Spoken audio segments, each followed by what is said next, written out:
Constipation cache for habitus aux toilets qui augmentent le risque des ABC chez les seniors. Bonjour et bienvenue sur HSage. Aujourd'hui, nous abordons un thème discret mais essentiel. Comment des gestes banals dans la salle de bain peuvent, à la longue, fragiliser votre santé vasculaire. En apparence anodin, certains comportements deviennent, au fil du temps, des facteurs qui s'additionnent, en particulier pour les personnes de 60, 70 ou 80 ans. Ce que vous allez entendre est fondé sur des observations cliniques et des études récentes, et il pourrait bien changer la façon dont vous vivez vos routines quotidiennes. La constipation est un point de départ incontournable. Elle est très fréquente chez les personnes âgées et entraîne des modifications de comportement aux toilettes. On pousse, on retient, on reste assis plus longtemps. Ces modifications ne sont pas sans conséquences et demandent une prise en charge globale alimentation, hydratation, activité, revue des médicaments. PMC, entrons dans le concret. Numéro 1, le smartphone aux toilettes. Aujourd'hui, beaucoup considèrent ce moment comme une parenthèse agréable pour lire ou regarder. Mais des études montrent que l'usage du portable augmente la durée des épisodes sur la cuvette et que rester assis trop longtemps élève la pression locale, favorisant des problèmes veineux.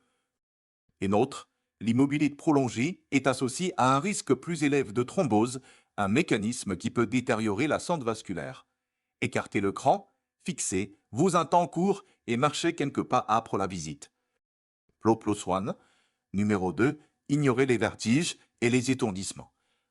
L'hypotension orthostatique, baisse de tension lors du passage de la position couchée ou assise à la position debout, devient plus fréquente avec l'âge et est associée à un risque accru d'événements cardiovasculaires et d'AVC. Les symptômes peuvent être subtils, sensation d'oubli momentan, troubles visuels, faiblesse passagère. Si vous ressentez ces signes, arrêtez, asseyez-vous, notez l'épisode et consultez. Des évaluations simples existent et peuvent réduire le risque. PMC+1. Numéro 3. Se lever trop vite la nuit et marcher dans l'obscurité. Lors du sommeil, la pression artérielle baisse naturellement. Un lever brusque peut provoquer des fluctuations rapides de la tension et du flux sanguin cérébral. De nombreux incidents et AV chez les personnes âgées surviennent précisément dans ces moments groggy du réveil. Une veilleuse, des chaussures antidrapantes et une montée progressive aident à réduire ce danger. Bernama. Numéro 4. Étroitement lié à la constipation, forcée lors de l'évacuation. L'effort intense, la rétention du souffle manœuvre de Valsalva et la répétition de poussées augmentent la pression intra-abdominale et intrathoracique. Ce changement perturbe la régulation de la pression artérielle et impose un stress aux vaisseaux cérébraux. Répétez cela des années durant et la vulnérabilité du système vasculaire augmente. PMC, que pouvez-vous faire dès maintenant? Voici des mesures concrètes et applicables tout de suite. Pour la constipation, augmentez progressivement fibres et hydratation, marchez chaque jour et discutez des effets indésirables de vos médicaments avec votre médecin. Pour limiter les risques de thrombose, lisez à l'immobilité, évitez de rester assis trop longtemps sur la cuvette, paramétrez une alarme si besoin et faites quelques pas après chaque visite prolongée. Des pauses fréquentes réduisent le risque. PMC+1. Pour l'hypotension orthostatique, levez-vous lentement, asseyez-vous quelques instants avant de vous mettre debout, respirez profondément et vérifiez votre équilibre. Si vous prenez des antihypertenseurs, des diurétiques ou des sédatifs, demandez au médecin s'il est possible d'ajuster le traitement. Un test tensionnel couche debout aide souvent à identifier le problème. PMC, sécuriser la salle de bain, barre d'appui, siège de douche, tapis antidérapant et ventilation pour limiter la vapeur. Évitez les bains chauds prolonges et sortez de la douche ou la baignoire en vous tenant à une barre. Ces adaptations simples réduisent chute, perte d'équilibre et stress cardio-respiratoire. Bernama. Quelques conseils alimentaires et pratiques faciles au petit déjeuner, un bol de flocons d'avoine avec un fruit moelleux, pruneau ou banane, et un verre d'eau tiède en journée, hydratez-vous régulièrement et marchez pendant 30 minutes. Après les repas, une courte marche stimule le transit. Pour certaines personnes, un petit verre de jus de pruneau le matin aide. Augmentez les fibres progressivement pour éviter les ballonnements. PMC, pour soulager le transit sans médicaments agressifs, massez doucement l'abdomen dans le sens des aiguilles d'une montre, respirez profondément et pratiquez de courtes marches après les repas. Si besoin, Les exercices du plancher pelvien guidés par un professionnel peuvent améliorer l'évacuation. Si ces mesures sont insuffisantes, des laxatifs osmotiques à base de polyéthylène glycol PEG sont souvent efficaces et bien tolérés chez les personnes âgées, mais toujours après avis médical. IMC plus 1, sachez reconnaître les signes qui exigent une action urgente à ce stade. D'une du visage, faiblesse, d'une part, trouble de la parole ou perte soudaine d'équilibre. Dans ces cas, il faut appeler immédiatement les secours chaque minute. Les campagnes de sensibilisation recommandent l'acronyme FAST, FAS, Arms, Speech, Time pour agir vite.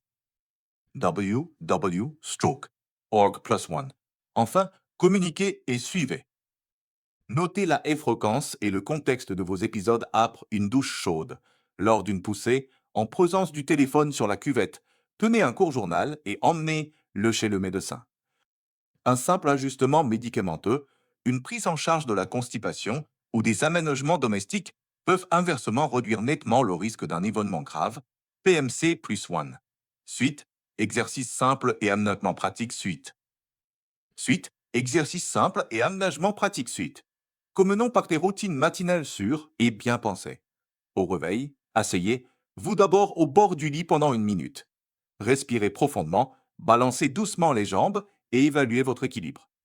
Ensuite, avant d'aller aux toilettes, effectuez 3 mouvements simples, flexion des orteils vers le haut et vers le bas 6 fois, rotation de la cheville 10 fois de chaque côté et une inspiration profonde suivie d'une expiration longue. Ce geste rapide et stimulant la circulation active les muscles profonds et repart en douceur le système vasculaire au changement de posture.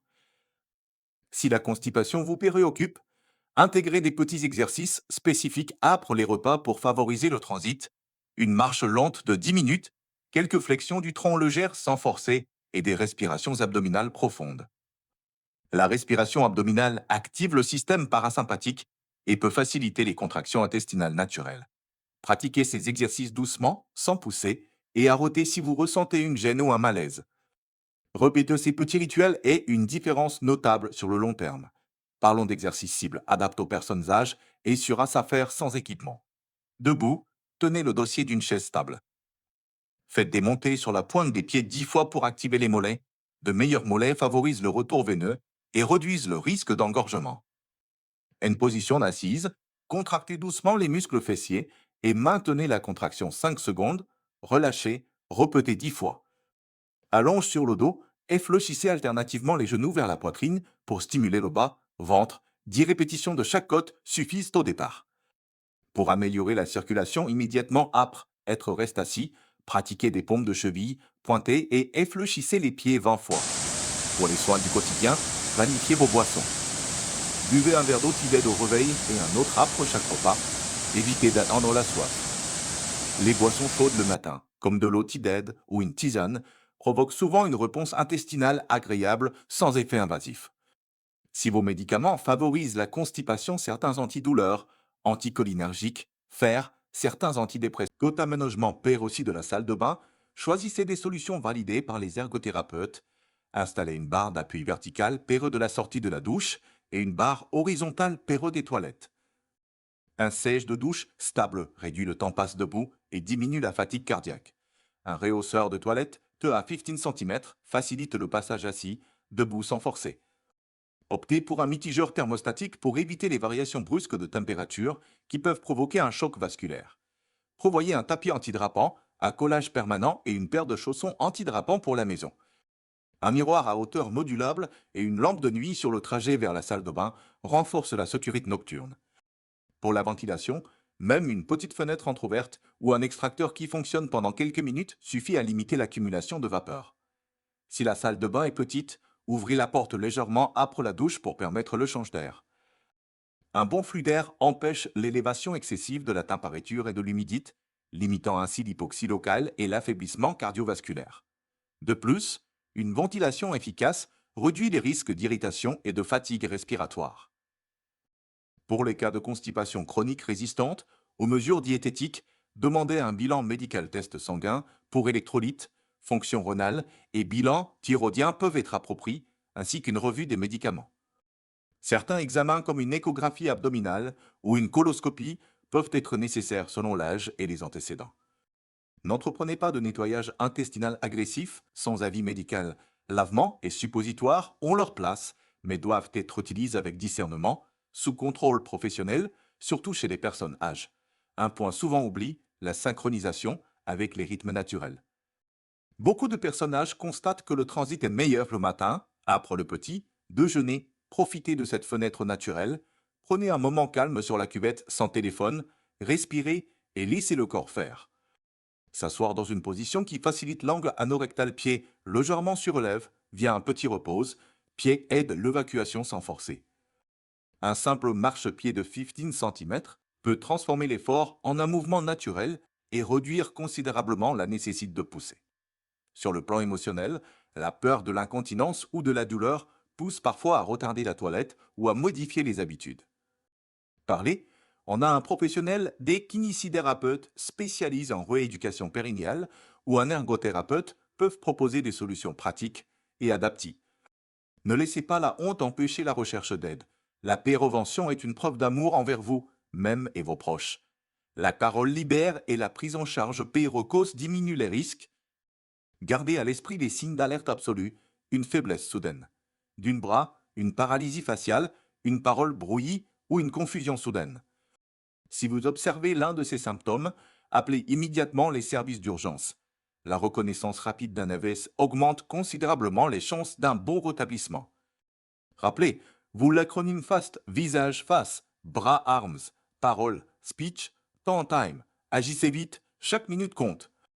Avant de conclure, et sans finir ici, pensez à un protocole familial simple, partagez vos antécédents et habitudes avec un membre de confiance. Programmez des contrôles réguliers, notez les épisodes inhabituels et mettez en place des rappels pour boire et marcher. Parfois, la combinaison d'un petit changement alimentaire, d'un exercice quotidien et d'un simple aménagement domestique suffit à transformer une routine à risque en une routine protectrice. Voici un petit planning quotidien. Type pour mettre en pratique ces conseils. Au réveil, un verre d'eau Day et 5 minutes d'étirement doux. Petit, déjeuner riche en fibres d'avoine. Fruits, marche de 10-20 minutes après le repas. Hydraté, vous régulièrement, évitez l'écran aux toilettes, douche courte et ventilez le soir, vérifiez la liste des médicaments chaque semaine et consultez un professionnel si symptômes persistants. Ce geste simple, répète chaque jour, diminue nettement le risque et protégeant votre autonomie. Agissez au genre. Notez tout, symptômes, heures, activités, médicaments, partagez ces infos avec votre médecin. Merci d'avoir regardé jusqu'ici. Avez vous appris quelque chose de nouveau? Partagez en commentaire une chose que vous changerez dès aujourd'hui. Abonnez-vous et activez la cloche pour ne pas manquer nos conseils pour bien vieillir. Likez et partagez cette vidéo pour aider d'autres zen à rester en sécurité. Consultez la description pour des ressources fiables et parlez en à votre médecin si besoin. Votre expérience compte, racontez-la, inspirez la communauté et prenez soin de vous. Merci. Code aménagement Pérussi de la salle de bain, choisissez des solutions validées par les ergothérapeutes. Installez une barre d'appui verticale Perret-Terreau de la sortie de la douche et une barre horizontale Perret-Terreau des toilettes. Un siège de douche, stable réduit le temps passe debout et diminue la fatigue cardiaque. Un rehausseur de toilette tenant 15 cm facilite le passage assis, debout sans forcer. Optez pour un mitigeur thermostatique pour éviter les variations brusques de température qui peuvent provoquer un choc vasculaire. Prévoyez un tapis antidrapant à collage permanent et une paire de chaussons antidrapants pour la maison. Un miroir à hauteur modulable et une lampe de nuit sur le trajet vers la salle de bain renforcent la sécurité nocturne. Pour la ventilation, même une petite fenêtre entrouverte ou un extracteur qui fonctionne pendant quelques minutes suffit à limiter l'accumulation de vapeur. Si la salle de bain est petite, ouvrez la porte légèrement après la douche pour permettre le change d'air. Un bon flux d'air empêche l'élévation excessive de la température et de l'humidité, limitant ainsi l'hypoxie locale et l'affaiblissement cardiaque. Merci d'avoir regardé jusqu'ici. Avez-vous appris quelque chose de nouveau? Partagez en commentaire une chose que vous changerez dès aujourd'hui. Abonnez-vous et activez la cloche pour ne pas manquer nos conseils pour bien vieillir. Likez et partagez cette vidéo pour aider d'autres zen à rester en sécurité. Consultez la description pour des ressources fiables et parlez. On a à votre médecin si besoin. Votre expérience compte, racontez, Là, inspirez la communauté et prenez soin de vous. Merci, merci